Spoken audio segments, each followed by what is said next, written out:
আজকে যাব মায়ের কাছে, মাকে আনতে যাব আমার বাড়িতে। তার জন্য একটু রান্না বসিয়ে দিয়েছি, ছেলে থাকবে, ও খাবে আর আমিও একটু খাবো, আমরা একটু খেয়ে বেরোবো। আর একটু চিকেন বেশি করে বানিয়েছি, মায়ের জন্য নিয়ে যাব। ওদেরকে আর বলিনি যে আমি রান্না করে নিয়ে যাচ্ছি, সারপ্রাইজ দেবো। তার জন্যে এদিকে চিকেনটা বসিয়ে দিয়েছি। আর আগের দিন না চিকেনটা ম্যারিনেট করে ফ্রিজে রেখেছিলাম, যাতে আমার সকালবেলা কাজটা খুব সহজভাবে হয়ে যায়, অতটা মানে দেরি আর না হয়। আর এদিকে একটু চা বসিয়ে দিয়েছি, সকালে চা না খেলে দেখবেন একটু মুডটাও অফ থাকে। কদিন পরে কালী পুজো, তার জন্যে ভাবলাম মাকে নিয়ে আসি। আর একজনের চা বাথরুমে গেছে, ঠান্ডা হয়ে যাবে বলে চাপা দিয়ে গেছে, আমি একটু চা খেলাম।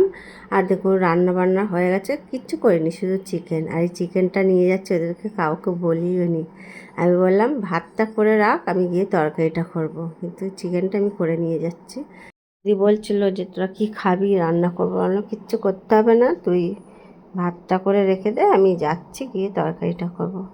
অনেকদিন ধরেই ভাবছিলাম যাবো, একটা কিছু বানিয়ে নিয়ে যাব, তার জন্য রেডি করে নিলাম সকাল সকাল।